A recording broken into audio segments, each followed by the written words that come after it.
Salut tout le monde, on se retrouve pour la 23e vidéo du défi 30 jours.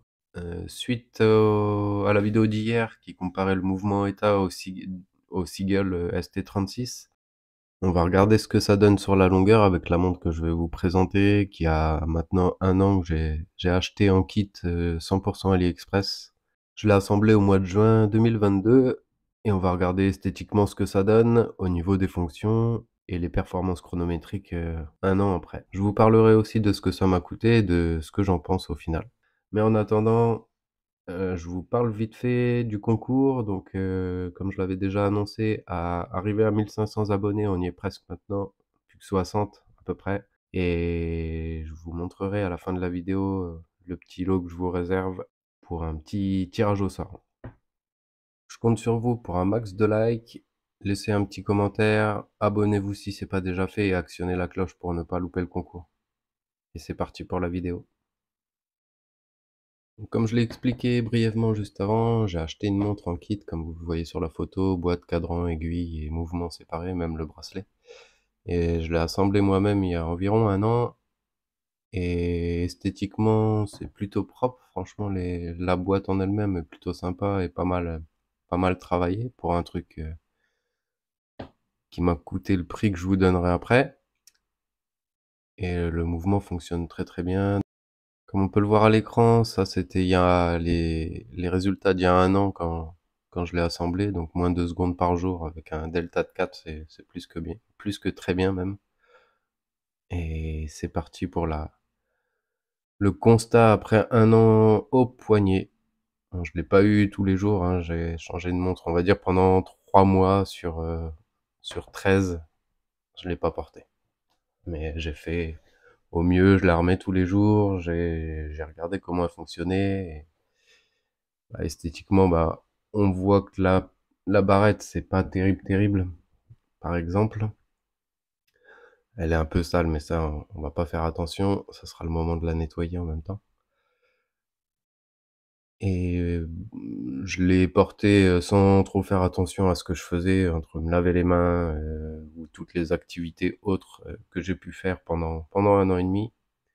1 an, un peu plus d'1 an, je veux dire, comme du golf ou un peu de travaux, après pas des trucs spectaculaires non plus, mais et puis pas du golf comme la dernière vidéo que j'avais fait là-dessus. Mais j'ai eu quelques soucis comme vous pouvez le voir là. J'ai une vis qui est dévissée et j'en ai eu une deuxième, celle-ci, qui s'est dévissée après 24 heures. Alors j'avais un petit problème pour remonter, sachant que le pont il était plus plaqué, l'armage ne se faisait plus, alors j'ai réouvert, resserré juste cette vis-là. Et j'ai pas eu de soucis jusqu'il y a 1 mois où j'ai encore une deuxième vis qui s'est dévissée. Passons aux fonctions maintenant. Pour ce qui est de la mise à l'heure, ça se fait très très bien. Il n'y a pas de sensation particulièrement désagréable et c'est très lisse. Ça va. Pas de soucis là-dessus. En plus, j'ai vraiment pas eu besoin de la remettre à l'heure très très souvent. Vous verrez les résultats chronométriques après. Et j'ai oublié de vous montrer un petit peu les détails de la boîte. Donc, quand je disais que c'était plutôt bien travaillé, il y a différentes finitions comme du poli sur les cornes, c'est sablé dans les creusures qu'on voit sur le côté de la boîte, avec des traits tirés de long, et la lunette qui était plutôt propre aussi. Là, on remarque quelques rayures à droite à gauche. Bon, elle a vécu, hein, je vous dis, j'ai vraiment pas fait attention suivant ce que je faisais, donc même au niveau du verre, il y a 2-3 rayes et deux trois chocs. Ah oui, petit détail, là, je viens de penser à ça, la couronne, au tout départ, là, ça va déjà mieux, mais elle avait tendance un peu à être assez... Les arêtes étaient un peu vives, donc ça avait tendance à, peut-être pas couper, mais j'avais le poignet qui était en contact avec la couronne, qui était un peu râpé à des endroits. Bon, rien de grave, j'étais pas ouvert non plus, mais c'était à signaler. Et au niveau du mouvement, c'est exactement le même que j'ai présenté dans la vidéo d'hier, donc n'hésitez pas à aller jeter un œil. Le lien sera dans la description. Revenons-en aux fonctions. Il restait à tester le remontage manuel et comme au premier jour, celui-ci, toujours aucun souci, ça se fait très bien, ça ne force pas même à arriver sur la fin. Il y a juste un truc quand on force, une fois qu'il est armé à fond, ça fait un léger cran qui peut faire peur, au tout début, mais j'ai jamais eu de soucis, même en forçant un petit peu pour pousser les limites et voir ce que ça donnait, mais franchement jamais eu de soucis.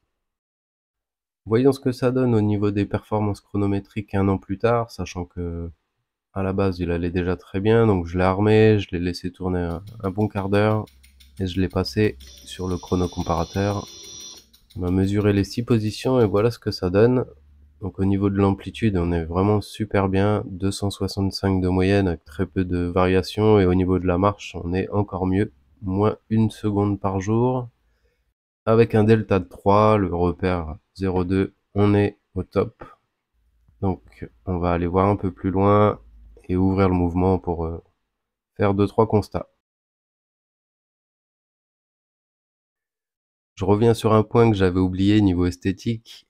On constate que les chiffres, les indications des minutes, le cadran est légèrement grand, enfin les chiffres sont légèrement trop sur l'extérieur et du coup le haut de tous les chiffres, ou le bas suivant où on regarde, sont un peu mangés par le réhaut du boîtier.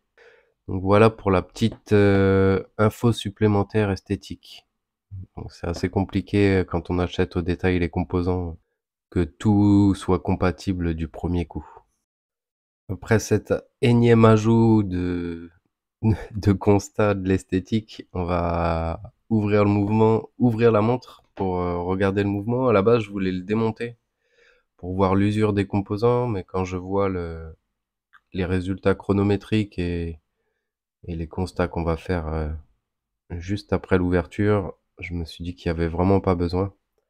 Quand je l'avais assemblé, je l'avais laissé tel quel, j'avais juste retouché un petit peu la marche que vous avez vu au tout début de la vidéo. Mais sinon, esthétiquement, il y avait quelques taches, des poussières à droite à gauche. Et là, j'ai poussé un peu plus en regardant s'il y avait des poussières. Et là, on voit notre fameuse vis qui est dévissée. Donc, c'est le seul truc que je vais faire. Dites-moi dans les commentaires si ça vous va, un constat de cette montre tous les ans. J'essaierai de la porter un maximum. Je vais peut-être pas porter que celle-là pendant 5 ans non plus, mais on fera peut-être un retour sur celle-ci de temps à autre pour, euh, pour voir sur du très long terme ce que ça peut donner. C'est le moment de parler du prix que ça m'a coûté. Alors je vais vous lister tous les composants à combien je les ai trouvés. Donc pour le boîtier, ça m'a coûté 34 euros. Le cadran et les aiguilles, 15 euros, une quinzaine, un tout petit peu moins. Le mouvement, il m'avait coûté 34 euros. Et j'avais acheté 2 bracelets avec, celui que vous avez vu sur la vidéo, plus un blanc, mais qui se salissait trop vite et qui était beaucoup trop blanc à mon goût, mais ça m'avait coûté 4 euros les deux, donc on arrive à une modique somme de, de 87 euros, frais de port inclus. Alors ça vaut vraiment le coup, sachant que le mouvement tourne très bien, la montre tourne très bien, mis à part les deux petits soucis au niveau du vissage qui est trop léger et du coup ça se dévisse. Au final c'était pas grand chose. Et au niveau du cadran avec les index de minutes qui sont un peu mangés par le boîtier, mis à part ça, c'est plutôt très très bien pour le prix que ça coûte. C'est pas non plus une qualité exceptionnelle, hein. Faut pas s'attendre à de la très haute horlogerie pour ce prix-là, hein, mais ça fait plus que le job et on peut se faire assez plaisir en choisissant un peu le style de montre, le choix de la couronne, le choix du cadran, la forme des aiguilles. Donc c'est plutôt super sympa. Il y a le cadran qui est un peu trop plat à mon goût, mais ça fait largement le job. Voilà pour mon avis, on arrive presque à la fin de la vidéo. Avant de terminer, je vous donne la petite astuce du jour à laquelle j'ai pensé en essayant de remonter le fond, puisqu'il y avait pas mal de saleté à l'intérieur du verre. Je l'avais laissé traîner dans la poussière. Donc voici la petite astuce. En gros, je me suis fabriqué un petit bâtonnet avec l'embout collant, comme vous aviez vu dans une des vidéos pour nettoyer le cadran de la Cartier, il me semble que c'était celle-là. Et bah, c'est quelque chose qui se trouve pas si facilement, ou ça coûte quand même assez cher pour ce que c'est au final. J'ai utilisé la colle qui me sert à coller les verres de montre. J'ai mis quelques gouttes dans un récipient et je suis venu avec ma bûchette en plastique récupérer sur le bout un max de colle. Donc j'en prenais un petit peu, je le mettais le plus à la lumière possible et je suis venu faire ça 2-3 fois histoire que ça fasse un peu de matière au bout de la bûchette en bois. Et je l'ai même passé à la lumière UV puisque ça sèche comme ça, donc c'était un peu plus rapide. Et il y avait plus qu'à venir tamponner ou les petites traces. Bon là c'était côté extérieur donc je pouvais toujours insister. Ou les petites particules à droite à gauche, les petites poussières, les petits poils, les traces. Et puis ça laisse vraiment aucune trace, c'est vraiment bien. Ça ressemble vraiment au petit bâtonnet que je vous montrais la dernière fois pendant la révision de la Cartier. Par contre ça ne colle plus assez vite quand même. Donc, ou préparer plusieurs bûchettes comme celle-ci. Mais c'était vraiment efficace si vous voulez essayer à l'occasion. Et me donner votre avis. Donc j'utilise de la colle UV, je mettrai le lien dans la description. Voilà pour l'astuce du jour. J'espère que la vidéo vous aura plu. Laissez un max de likes, un petit commentaire et on se retrouve demain pour la prochaine vidéo. Allez, à demain.